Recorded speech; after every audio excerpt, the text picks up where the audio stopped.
Friend வந்து சின்ன task கொடுத்தான், கேண்டீனில் போய் ஸ்கேன் பண்ணி காட்டுறான்னு சொல்லி செருப்படி உருவிலாம் சொல்லி கிளம்பியாச்சு. ஸ்கேம் பண்ண போகிறேன், உங்கள் கடையில் ஸ்கேம் பண்ண போகிறேன், அதை தான் நாங்கள் எடுக்க போகிறோம். இவன் யாருன்னு எனக்கு தெரியாது. எங்கள் ஆறுயிர் அண்ணன் திருடர் குலத்திலகம் செயல்பாண்டி அவர்களது 100வது திருட்டு விழா வெற்றி பெறவும் மேலும் பல வீடுகளில் திருடி 1000வது திருட்டு விழாவை கொண்டாட மனமாற வாழ்த்தியோம். இப்படிக்கு அண்ணனின் விழுதுகள். என்னறாங்கா இதெல்லாம் நியாயமா சொல்லிட்டு பில்லு வாங்கிட்டு கிளம்பிட்டோம். சரி என்னடா இருக்குமே பார்த்தா ஒன்றுமே இல்லை. சரி நாங்கள் வந்து 2 வடைக்கு 1 பிரியாணிக்கு மட்டும்தான் பில்லு போட்டிருந்தோம். வந்து என்ன சொன்னா 2 பிரியாணி 2 வடை வாங்குறான்னு சொன்னான்.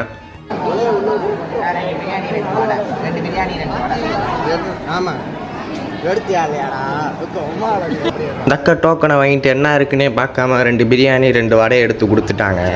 நாங்களும் அதை வாங்கிட்டு கிளம்பிட்டோம். சரி நான்